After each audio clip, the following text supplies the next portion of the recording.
He is a assistant professor of cultural anthropology. You think, what does anthropology have to do with technology? You'll be amazed. Some of you know him from his 2007 video, but more importantly, I think, is his interest in what's happening in the world.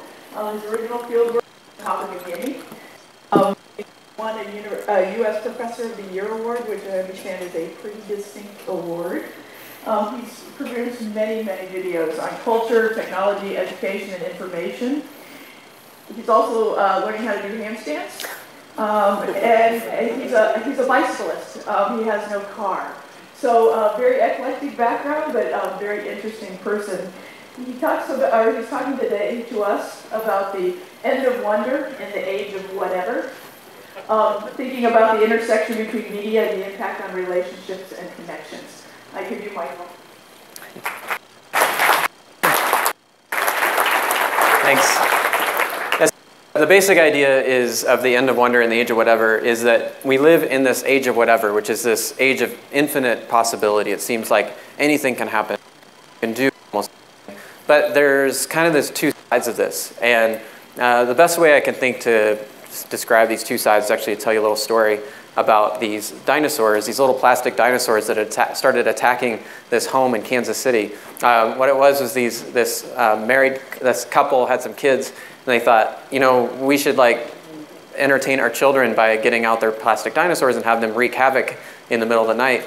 And the kids wake up every morning to find what the dinosaurs had done, and so the dinosaurs would like get into the food and just like destroy things around the house. And then this went viral. It made its way to the Today Show, and this is like a few years ago. So then everybody decided, well, we should do Dinovember. And so every November, people get on Instagram and they hashtag everything Dinovember. And all over the world now, children entertain dinosaurs throughout November as they do crazy things around the house like this. And they asked Reef and Susan Tuma like why they started this, why they do this, and why? Because in the age of iPads and Netflix, we don't want our kids to lose their sense of wonder and imagination. In a time when the answers to all the world's questions are away, we want our kids to experience a little mystery. All it takes is some time and energy, activity, and a few plastic dinosaurs. And see the word wonder there, and this really is the difference in the age of whatever. You basically have a situation where if you have a sense of wonder, you have before you the world's largest library by far, a capacity to connect and collaborate with people all over the world in ways that people have connected and collaborated. You have what Seymour Papert calls the knowledge, the world's greatest knowledge machine at your fingertips and in your pockets. But if you don't have a sense of wonder, you have the world's most seductive distraction device ever invented. And that's the gap. That's the real gap of today. It's not so much just a digital divide, but the divide comes through wonder. And imagine like kids in your schools, those kids who have wonder have like a tremendous upper hand because they have this knowledge machine at their fingertips. Those who don't have wonder are just lost into the rabbit hole of distraction. So this is the difference, and I think the core goal of any school has to be creating a sense of wonder. And over the last couple of years, I've been rethinking learning itself and rethinking like, what would it take to create a sense of wonder in kids and in students? And so today I'm just gonna kind of offer sort of a meditation on what that would look like, and then hope that you guys can go out and enable your schools to create the kinds of things that we need to enable wonder. So we know from research going back about 50 years what this journey to wonder looks like. Basically, when kids start school, they see the world in terms of black and white, and that there are these answers in the world. There's lots of answers, and their job is to learn as many answers as possible and then repeat those answers on exams. And then eventually they meet a teacher who really irritates them because they pose questions. And that this teacher is like expanding into areas they're not quite familiar with, and they do go through questions. And this really annoys students at first because they see these questions as posed. They don't see them as real, they see them as posed. And they just say, just tell me the answer. I'm annoyed by your questioning. But then their worldview gets a little bit bigger and do real controversy. And they start to experience real controversy. They start to realize that These are not just posed questions, these are real questions. And they believe, though, that if they have the right information and enough, and maybe the right, they can get back to the world of black and white and know the right answers. Then, usually late in their high school career, maybe early in their college career, they reach the stage of true ambiguity. This usually happens in a personal relationship of some kind. It actually happens outside of school a lot of times. But what happens in this case is that they start to realize that maybe there aren't any real answers. Maybe there's not a right answer to this particular question. And they start to realize that a lot of things are like that. Even things as hard as science have a lot of ambiguity at the edges. And they have to start to either master that and embrace it, and embrace that ambiguity, get comfortable with it, or they slip back into this world of black and white. So ideally what happens is they embrace the ambiguity, they get comfortable with it, and they emerge into a world of wonder, where the ambiguity is actually like potential and possibility, and it's really exciting. But what happens a lot of times is people kind of shut down. They get afraid of the ambiguity, and they start collapsing back in to that old black and white world of the answers that they knew when they were very young. And they end up leaving school with the same ideas and the same worldview that they started with, and no real opening to ask new questions and engage in the world in a meaningful way. So the people who seek answers are doing a certain type of learning. And you all know these students, they're all at your schools, and we're trying to get them out of it, but it's the type of learning they're doing leads to a certain type of expertise that they take with them into the world.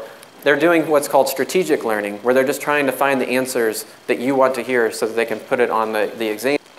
Meanwhile, that creates a sense of a style of expertise called routine expertise, which is increasingly not very relevant to today's world. Computers are taking over all of the routine expertise tasks, and so we have to move them where they embrace beauty, where they can live in a world of wonder, embrace their creativity and ignite their creativity, so that they then achieve what's called deep learning, and that deep learning leads to adaptive expertise. This is a type of expertise that computers are not very good at, and it's something that is sort of a human domain, and that's where we have to get our students if they want to really contribute to the world. But it's more than just contributing to the world in a job sense. This is also the way they're going to build not just a life, like make a living, but also to make a life worth living. This is what's going to allow them to navigate the complexities of their relationships and their lives, and the complexities of being a very complex world. So this is where I teach, and as I started to realize the importance of wonder, I decided the best way to assess my students was to really think about like what questions they're asking, not just like what answers are they giving, but are they asking interesting questions? Are they asking questions that are full of wonder? Are they asking questions that will take them on a lifelong quest to learn more and more and more?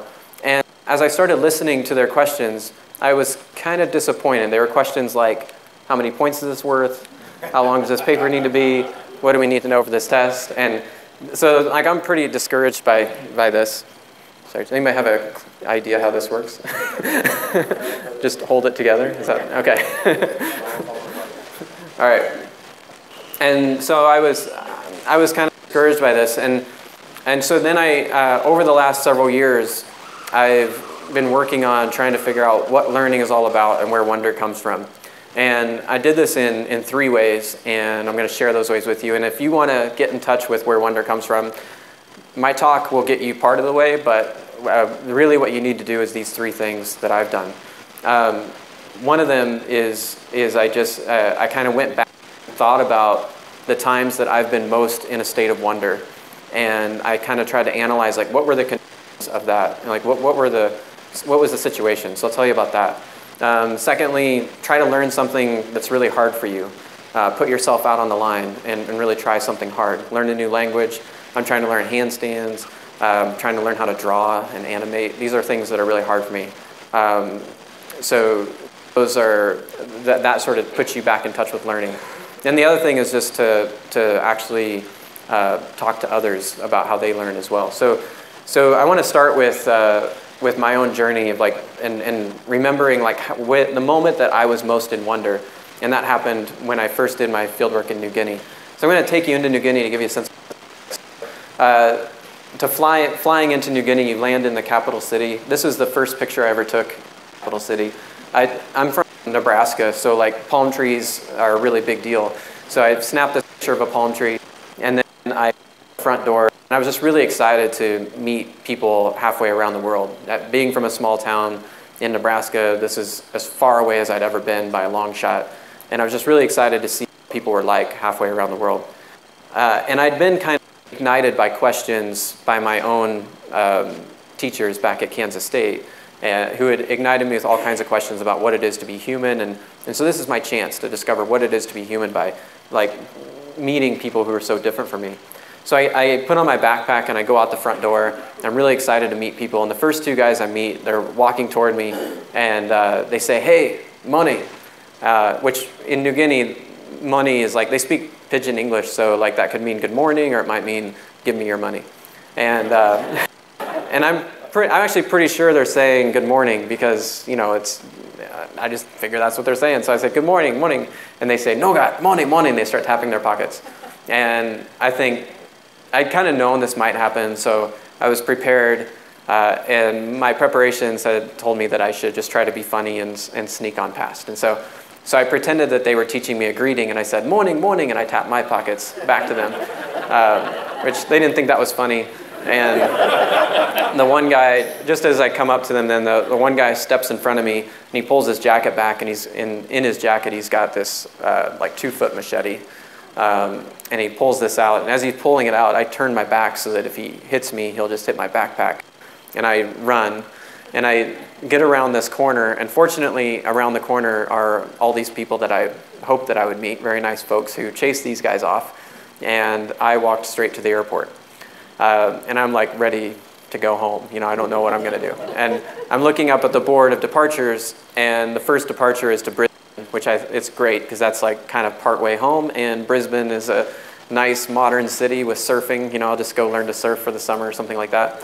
But then underneath Brisbane were all these little towns in New Guinea, little villages. And I thought about those questions that had brought me halfway around the world, and I realized that those questions were not going to be answered in Brisbane.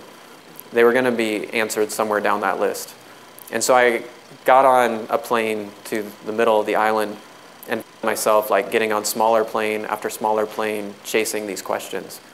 And that's when I started to realize the power of questions. Like this is element one of wonder for me, is like you have to have great questions that will just take you farther than you thought you could go. So here I am flying into the middle of the island, and when you land in the middle of the island, there's no electricity, no running water, no internet access, your money's no good, there's no hotel to check in, no food to buy. You're completely dependent on the people of the village. So when I land, this is my greeting, and then the plane comes once every like 6 weeks or so. So the plane leaves, I'm back here again, and this is where the questions just keep me going, and I actually like just decide, you know what, I'm just going to keep going. I'm going to see how different things can be. And so I just put on my backpack and I started walking. And I walked through the mountains and through past villages like this, and I ran into this guy, and some years later I was at a zoo, and I read that apparently one kick with a sharp inner toe can disembowel a predator or even a human. but I didn't know that, so I got the close-up. And, and then I walk past this village, and this is actually going to be the village where I spend most of my time. I live there off and on for the next 8 years as I do my dissertation. And this, just to give you a quick look at this is a house where I lived in at first. These are some of my brothers over here. This is my father who adopted me. So he grows taro, sweet potato, bananas. This is his garden here. They raise pigs. So this is like a big feast here, really great stuff. They also harvest spiders and spider eggs. So after a big rain, the spider webs like droop down from the forest, and they can just like peel down the spiders and the spider eggs. Snakes are a good deal. Like it's like a 2-for-1 thing. It's like they get really lazy when they eat, and so they just lay around, and you can grab them pretty easily, and then you can cut them open, and you get the appetizer. And this is like how to live in the forest 101. This is just, and this is our house. My brother and my dad over here, my mom over here. These are actually my legs. This is my sleeping bag. And I used to be in this house, you know, when I first got there, my sleeping bag, I used to think of it as America. It was like an escape. And so every night I'd like have to wipe bugs off of me, and then I would just wrap myself up in that sleeping bag, up over my head and everything, just be completely sealed up. But it's the tropics, so it gets hot, and then in the middle of the night, like the sleeping bag would come off me, and I have to wipe the bugs off, or I have like literally have cockroaches in my ear I'd have to like peel out. Pretty awesome. And then this night, like after we ate the snake, so we had this big snake feast, and then I'm looking around the hut, and there's that was found like 100 feet away, and there's holes everywhere in the hut. And so I'm thinking, gosh, like a snake like that could just crawl right in. So I wrap myself up extra tight, but it comes off me again in the middle of the night. And that night I wake up and I can feel this thing just like laying across my chest. It's like this around or so. And I managed to throw it off of me, but as I threw it, I rolled with it. So I know I'm wrapped up with it somehow. So I managed to pin it down with my left hand. And then I try to free my right arm so I can pin it down with 2 hands. And I've actually pinned down my own right arm like this.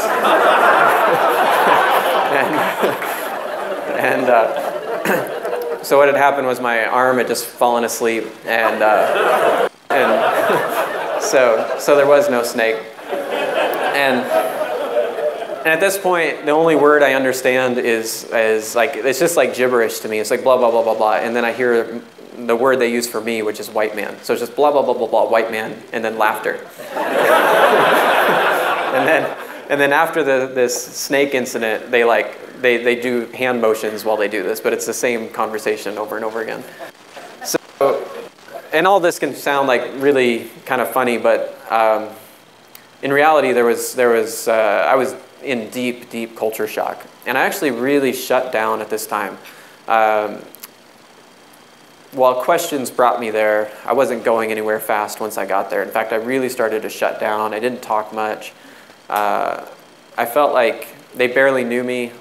And in fact, I felt totally unknown. I felt like I started to realize that who I was not just something inside me, but it's actually reflected back to you by the people around you. And if you're suddenly around a bunch of people who don't know who you are or what you're doing, you start asking those same questions. And I was so fragile, my identity was so fragile that I could not talk or take chances because I was afraid when I screwed up with the language, they would just see me as that idiot who can't talk, you know. So to protect myself, I just didn't do anything. I didn't say anything. I was just like, I was basically just counting the days to go home, like thinking about when's that plane coming again and counting the days. And then I was walking along this ridge one day, and my brothers were behind me, and as I'm walking, like I just start to feel so sad. I've never felt sad like this before in my life, but it was actually like a physical sadness, and I just collapsed on the side of this ridge, and I'm there crying. And these 2 guys walk up beside me, and my brothers, and they walk up beside me, and when they get right beside me, they're already crying, like they're crying with me. And I immediately start to feel better. It was like this catharsis, you know, it felt really good. And they asked me why I was crying, and I said, I miss my wife. And they started laughing, and they said, oh, we would never miss our wives. and then they say, oh, well, we miss our kids, and then they started crying with me again. And so, and it was just amazing what happened in that moment for me. Like, I felt really connected. I felt safe. And what happened from that moment on was I started taking chances on the language and everything else. I felt like really good with them. I felt like I could do anything and they would support me. And I learned the language so fast after that. I didn't care if I sounded like a 2-year-old because I knew if I kept at it, I'd sound like a 3-year-old and then a 4-year-old, and pretty soon I would be fluent. And I've never learned faster. And that's the moment I look to when I think about wonder. And I realized it was questions that brought me there. And then I needed a sense of connection with the people around me to feel safe. And I needed to take chances. So those became the 3 things for me. Like a sense of quest, a sense of the big questions, a sense of connection, and then the ability or the desire to take chances and be willing to fail. So those are my elements. These are my friends, brothers there with their kids. And it's funny about what I said there about questions, connections, and taking chances, because that turns out we, as humans, that's pretty much what we do. You could say that that's exactly what took humans down from the trees. It's also what took us to the moon. And it's what we do every day when we're left to our own devices. Like when you look at kids playing informally, what you'll see is like everything you'd want to see in a classroom. What you see is like a sense of co-ownership in the play itself, like they're co-creating it. That co-creation creates a sense of connection. They feel connected to each other, and as they feel connected, they start to trust each other. Once they trust each other, they start taking chances. As they take chances, they increase novelty.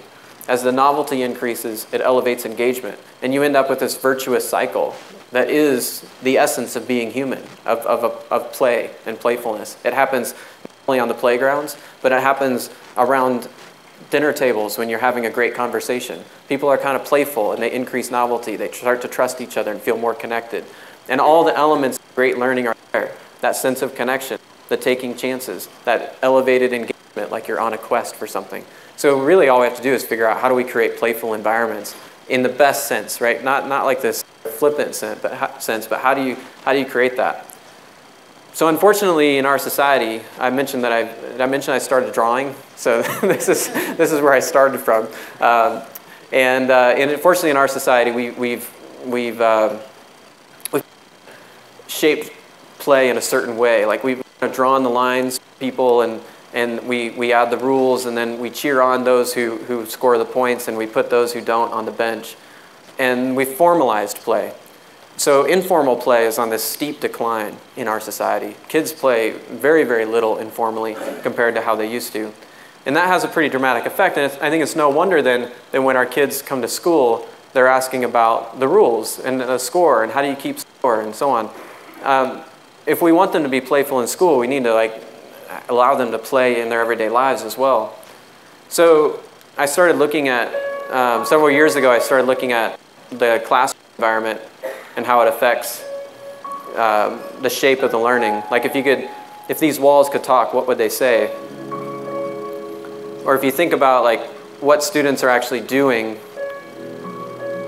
then what are they actually learning? Like if students learn what they do, what are they learning when they're sitting here? And no matter what you say at the front of the room, they're learning that the information is at the front of the room, that it's up there with the authority, and they should follow along.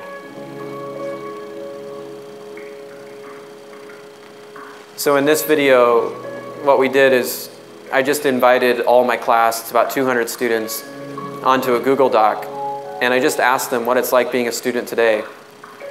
And they started adding all these ideas about what they'd want to see in the world, about what it's like being a student today. You see a lot of blank spots there. Those are places where we had a survey to get the actual statistic that we were after. And of course, this is a large state university, so it's got problems that maybe you don't have at your school. But you see the elements of what's not there, right? That sense of quest, they find irrelevance. They don't have a sense of connection.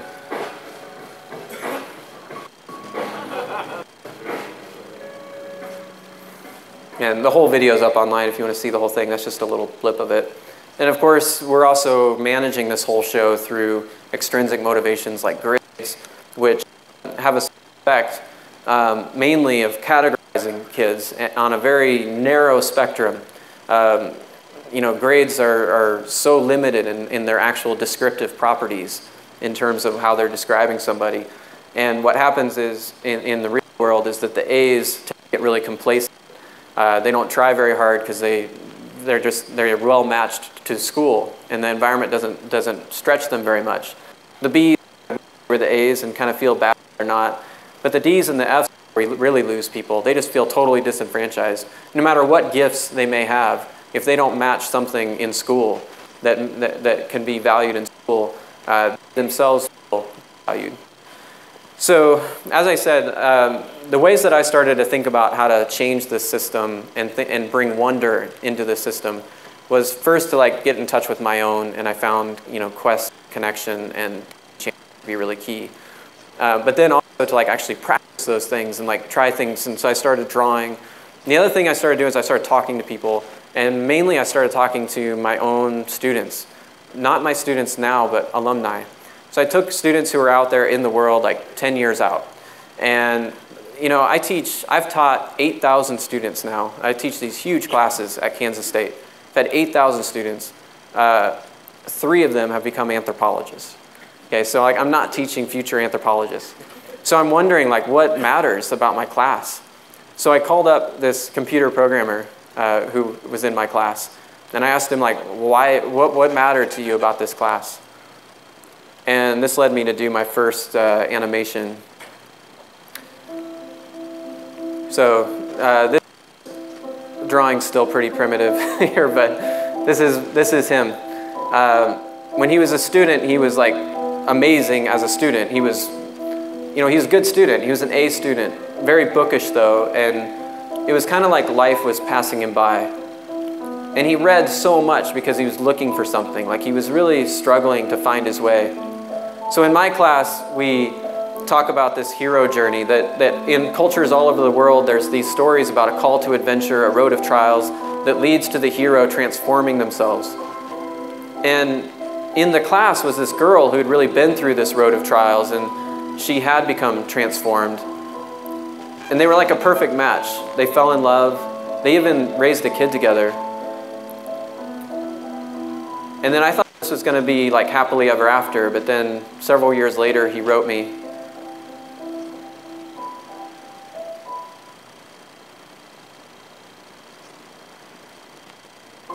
And after that he started running. He was trying to figure out what went wrong. So we'd run night and day through all seasons.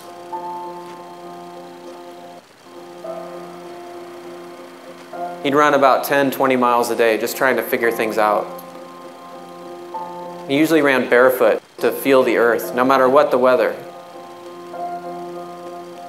And then one day he said he like just lifted his body, and he's like he could see himself from above, and he saw himself running through the park. And he remembered the hero story, and he remembered how there's this road of trials, and he kind of saw himself on this road of trials, just trying to figure things out. And he was just enveloped with this immense love for himself, like this compassion. And he realized, my goodness, you're a hero. But it wasn't like this self-focused thing, like he was a hero. It was more like everybody was a hero. As he was running through the park that day, he thought, you know, everybody's been through stuff. Everybody's struggled through things, and we're all heroes. And that insight gave him that compassion and wisdom to heal his own relationship as well. And he said that's what mattered about your class. So that made me think differently about my class, and I was then back in the class after hearing this story and thinking about heroes and how maybe there's a hero in all of us. And then I was like really frustrated by this one kid, David. And he just sleeps in all my classes. He took 4 years of my classes and he slept in all of them. And it wasn't just like sometimes, it was all the time. And like there were a few times when he'd wake up and he would just like look at me like this. And so this is all I ever saw of him, was just this and this. And so I decided to make a little video about this. So I take these things really personally, you know, like I really watch audiences and students for their reactions, because it's like a conversation, and when he's sleeping, it really hurts my feelings, you know. And so, you know, I have like this dazzling technology and my laser pointer that I'm trying to entertain them with, but it just never worked. And I actually moved into a room with 4 screens. I would dance on tables. Literally, I would dance on tables, and it just made me sadder and sadder because he was always sleeping. So I just felt like, you know, I'm boring, nothing I say matters, this class is meaningless, I'm wasting your time. And eventually I just got really mad, and I knew I had to confront.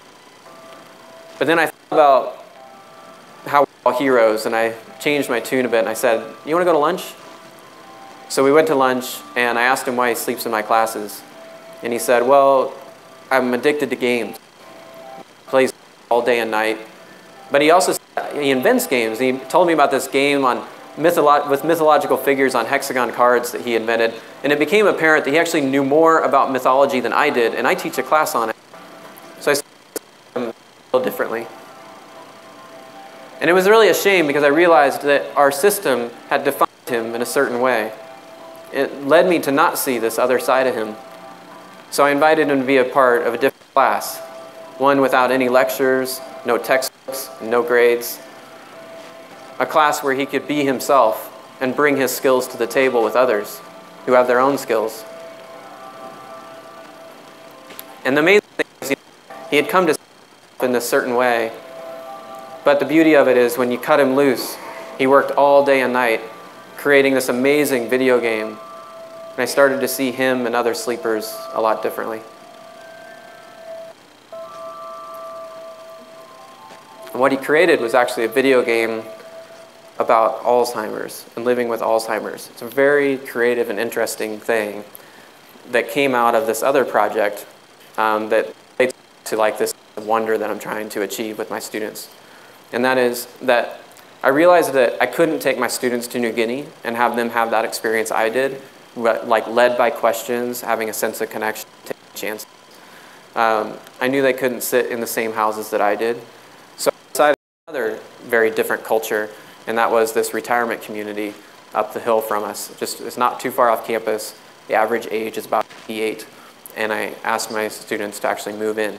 And the retirement community agreed, and they actually give us rooms, and the students actually move in for the whole semester. And they live there, they take their meals there, it's their place to live. So this is what it looks like.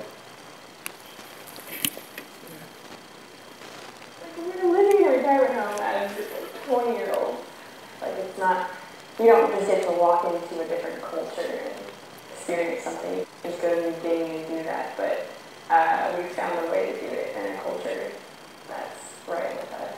In other classes, I sit next to people that I have no idea who their names are, and I just like we get in awkward groups for something, and it's like, oh, what do you have for this? And it's just, this class is like, it's a family. Like, we are so tight, and it's good that we live right next to each other, because we're always in each other's rooms, that we text about everything. There's always, like, someone will find something new, and we'll collaborate with someone else, and we get to read all these notes about people that are like, experiencing something different than you are.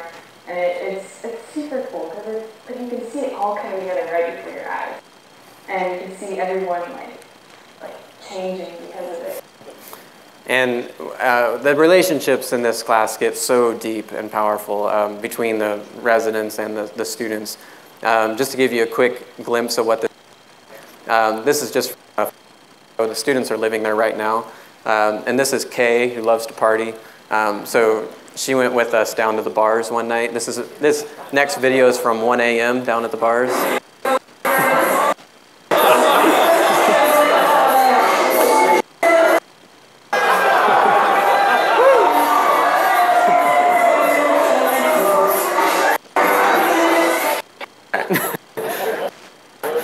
So Kay is a partier, and she lives like a really tough life. Her husband has had Alzheimer's going on about 10 years. He's now in stage 6. And if you're familiar with that, that means it's almost like you say goodbye, but they're still there. And so she has to like write him, she calls them these marching orders. Like every day she has to write him notes about the things he needs to do to make it through the day. Like take your medicine and things like that. And so when we were there, and David was there, and Isaac was there, Isaac is David's best friend. When we were there, Kay started to think about what it would be like if she were to die, and what would she do. And she ended up writing, kind of as a creative project, she wrote final marching orders for her husband. Like the marching orders she would leave for him. I'm going to cry because I know these people way too well. And so these are the marching orders she would leave for him. And then a letter as well. She wrote this letter. And David and Isaac thought this would be an amazing game. Like we could make a game out of this. And so I'll show you a trailer for the game that they've been working on here. This is you would write, but you'll hear here. Dear Floyd, this is the last thing I will write for you.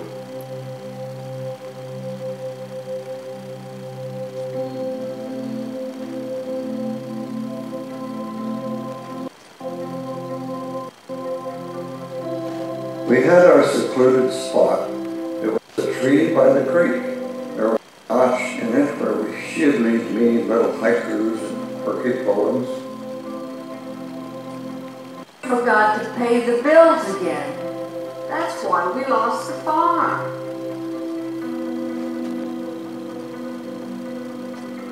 That was the hardest part. She loved those horses. I had to let her down. So the idea is you actually like click on things and you get these new memories. Sorry for being a bitch to you when you started struggling with the memory loss. So all these memories come back to you as you pick things up. I'm leaving a box of memories so you can sometimes recapture the joy that they brought to us.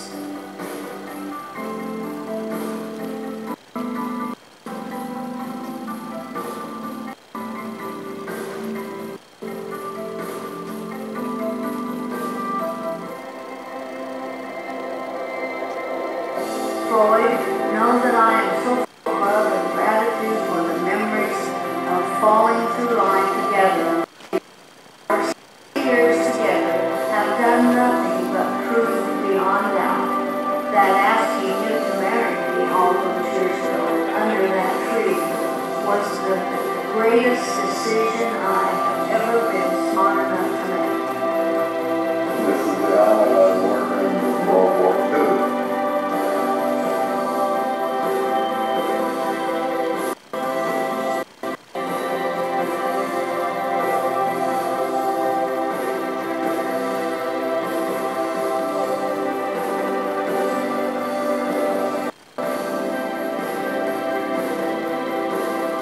Every time you make someone laugh, I'll be laughing too. Every time you forget something, forgive yourself for me. Life is an ocean, love is a boat. In troubled water, it keeps us afloat. Keep sailing. Love, Della. So that was David's project. It's pretty amazing stuff. And I wanted to share with you one other project before moving on, and that was another couple of students were just collected over 100 hours of material while they're at the retirement community and felt like they had lived a lifetime by the end of it. So they decided to sort of celebrate this lifetime by kind of living, like actually trying to live and nurture a sense of empathy for the lives that were being shared with them. That's what this next project is about. I was born November the 12th, 1931. No, I was born in 1934. I was born in 1923. I was born in 24. Mother had all us children at home. Doctor came out and delivered us. We were all born at home. No, I was born raised on a farm. Middle of the road ride. Dad always kept it up. That was very innocent time of my life. I'm just speeding up here. This is a 9-minute video, but you get the idea that they're just like acting out the lives that they were hearing about. Going to war and the heartache of going to war, coming back, raising a family together, having a career, and then retiring, and then ultimately ill health and a fall perhaps leads them back to the retirement community. When you're a caregiver for a long time, it runs you down. We went to sleep that night and never did wake up. And he died the last part of January. He just died in his sleep, basically. And he just looked like he always did. You can't get it back. That was hard. But it really missed it. Boy, I miss him. It just hit me that way. He wasn't here. To live in this world, You must be able to do three things. to love what is mortal, to hold against the bones, knowing that your own life depends on it. and when the time comes, To let it go. let it go. So these things were sort of representative to me of like this type of exhibitions of great senses of wonder and wonder in action. And I started thinking about how to create that and how to I don't know, how to bring that about in more students more often. And so I started talking not only to alumni, but also to current students and trying to think about the things they were going through. So over the last 2 years, I've tend to take almost all my lunches with a student. And the rules of the conversation are no small talk. And so we sit down and we immediately just get into like really heavy stuff. And I hear about their lives. And I think the amazing thing, the most upfront thing you can say, the most obvious thing you can say is that this world to them is not about knowledge and creation. It's a social space. And for them, social space is fraught with tension and anxiety to some extent. So when you look at my students here, you know, what you see is like on average, like a bunch of just average people on average. That's just what happens when you look at a bunch of people. It's like on average, you see a bunch of people on average. I was struck when I then like saw them through a series of Instagram posts, you know, like as I got to be friends with them and now I'm on Instagram with them or even Snapchat or anything like that. And I'm like, my goodness, all my students are amazing. They're all beautiful. They're all so gorgeous. And it's because, of course, they're all filtering their images, right? and everybody's like, everybody looks amazing because they can like the blemish remover and they do filters. And it's not just the filter of the image itself, but it's about what they post. So not only do they look amazing, it looks like they're always doing amazing things and their lives are so interesting. And you know, what my students were telling me at lunch was like things, you know, like, is my coffee on the beach with a handsome man? Like that's what that's what I would hear from these young women, you know? And I think when we were kids, when I was a kid, you know, it was like Pepsi commercials were like this. And you knew that, well, that's just Pepsi, they're trying to sell Pepsi. But now it's your friends and it just is somehow more seductive and more compelling that that's actually the way things are. We forget that life is being filtered. And this is sometimes tragically so. So for example, Madison Holleran, a track athlete in Pennsylvania. She was a track star in college, and she herself had, you know, a lively Instagram, and she took one last picture, which is this one up here, before just 1 hour later jumping off a parking garage and committing suicide. And when they asked her friends what was going on, she said she and Ashley Montgomery, a friend and track teammate, followed a group of Penn upperclassmen on Instagram. They went through each other. Just be like, this is what we want our life to be like.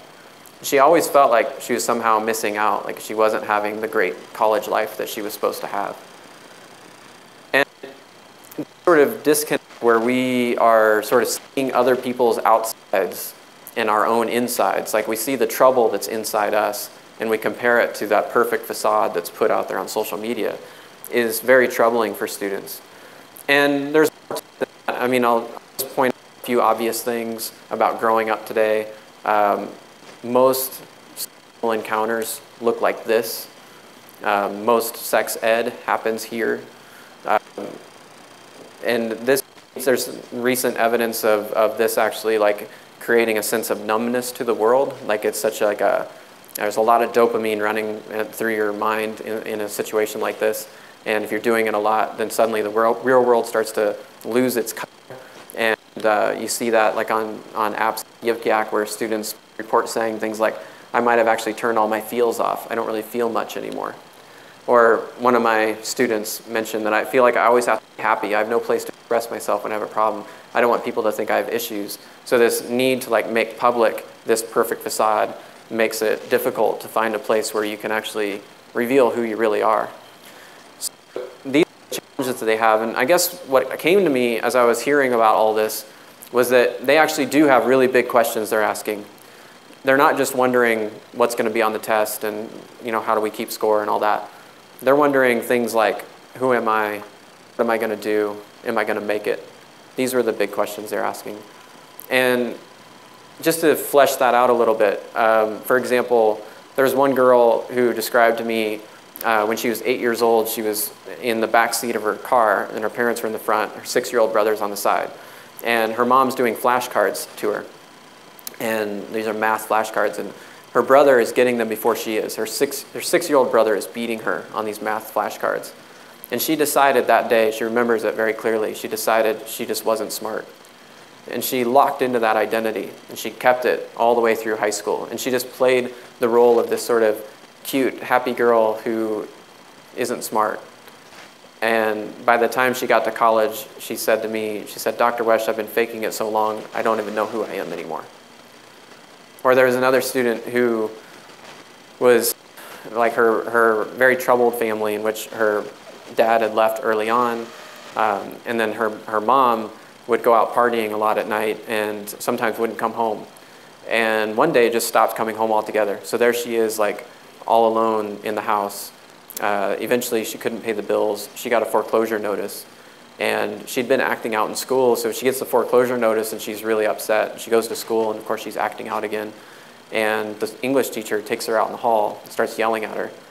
And she says, the student says, I just starts crying and she says, I don't want to go on.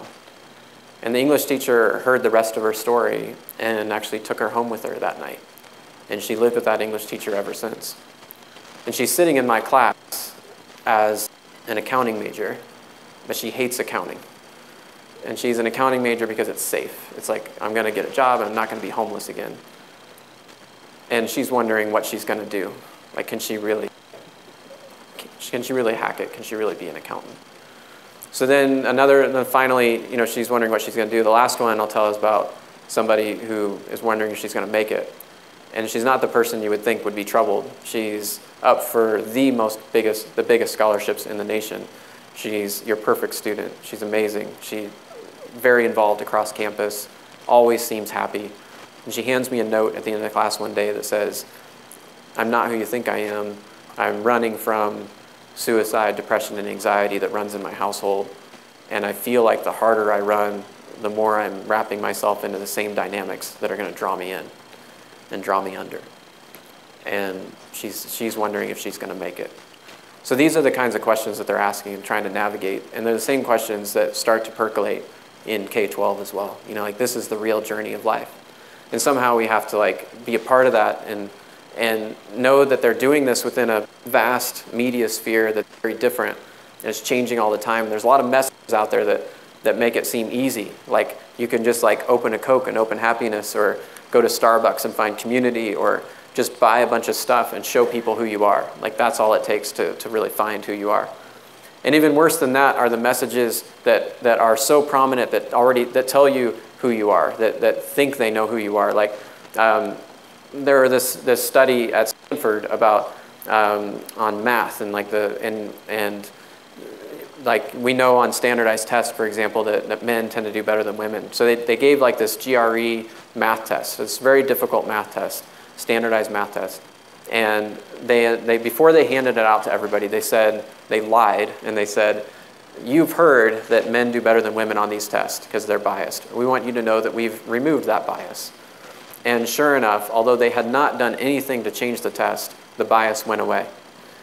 And this is an example of stereotype threat, that basically a lot of women, more women than men, but a lot of people in general, have this little voice in their head that says, I'm not a math person.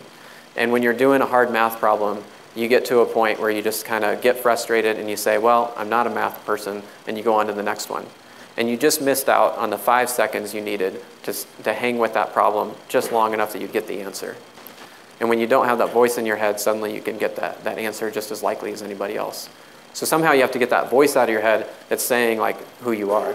And this can tie to gender, it can tie to race as well. There was a study out at Arizona by Jay Stone in which he set up a miniature golf course. And it's the same course every day. But on one day, he would say, This is a course that measures your ability to see angles and measure geometry and do geometry in your head. And when he introduced the course that way, white students outperform black students. The same exact course on the next day, he would say, this course has nothing to do with your ability to see angles. It's all about your raw athletic ability. It's been specially designed to measure raw athletic ability, and the black students outperform the white students. Because we all have these messages in our head about who we are. And if we can somehow transcend those messages, and then we actually are a lot better off. So how do we get students to do that? Thinking about my own son, like this is my son George, learning to go downstairs. And you'll notice like he's happy about this. His failure is fine. Like I'm just gonna keep going. This is great. And nobody's there to say like, oh, George, you're just not a stairs person. You know, like, so and it made me think about grades. And maybe grades are sending the wrong message because, you know, like when we're sending this message in the A's, like you guys are fine, you're doing great. But everybody else, you're not doing so good, and your E's and the F totally franchise. Maybe there's a better way. So I came up with this different model that I want you guys to enable with your technologies, however you can, and spread the word. Basically, you picture the learning like a mountain, and at the top you put something worth it, like really worth it, that your students want to do or be. They want that thing that's up there, and then you can like scaffold it. You can set up some assignments, maybe a final project, and all of it builds on getting you to the top of that mountain, and then you start climbing. But the trick here is not everybody's going to be able to climb as fast as everybody else. But when people fall behind, they don't get a D or an F and you move on. They just get a not yet. And this is the only grade I use now, is not yet. It's the only grade I ever give anybody. Just not yet, and then here's why. And a helping hand at the same time. And I encourage other students to help the students as well. And we make it up to that first platform. And once they figure out, like, this is what the game, this is what it's about, they find ways to work together. And we start making our way up that mountain. And of course, it's a long semester, and learning is hard. So sometimes you get to struggle, right? And it's hard to get up to that next platform. But you sort of race up to the top. And that project wasn't so final after all. And that the project was not this thing they created, but themselves. And that's what's worth it. Because, you know, like when you see George doing this, it's really more about that mountain than it is about a grade. Like, nobody's there giving him a grade. Nobody's saying, that's a D, you're done. You can do it, you can retake it once, but that's it. And, you know, you just look at the resilience and his ability, like he's on a quest, he's connected to mom, dad holding the camera, and he's going to like keep trying no matter what. He's going to keep taking chances, even though it's got to hurt sometimes, you know? And he finally gets it. Now this is the coolest part, right? It's like, well, it's not like I got it and I'm done. Like, this is fun. I'm going to keep going. And now he's working on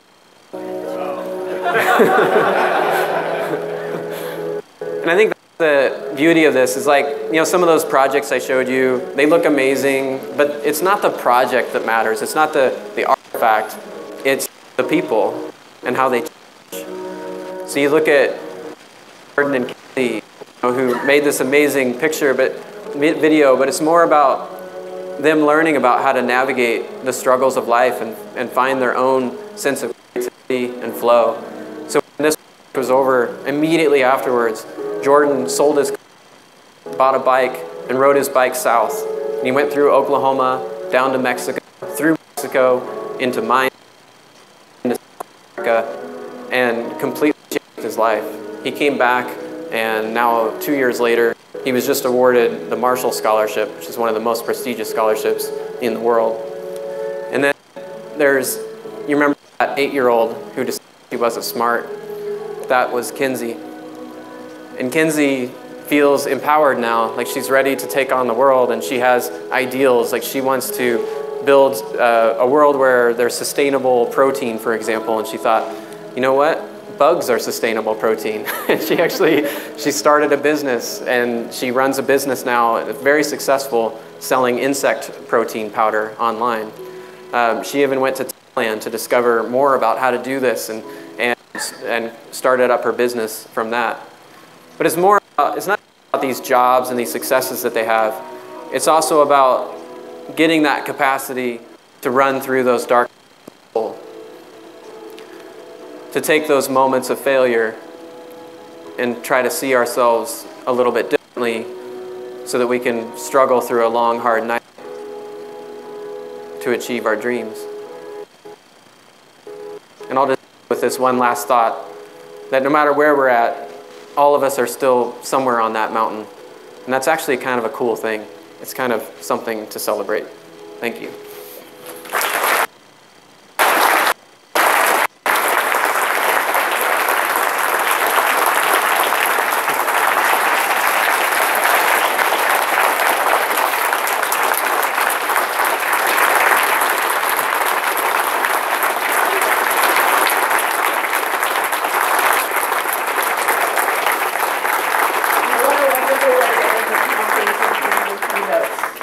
Thank you very much, Michael, for making the trip out and for inspiring us in what we do. Thank you very much. We're going to take a small break here.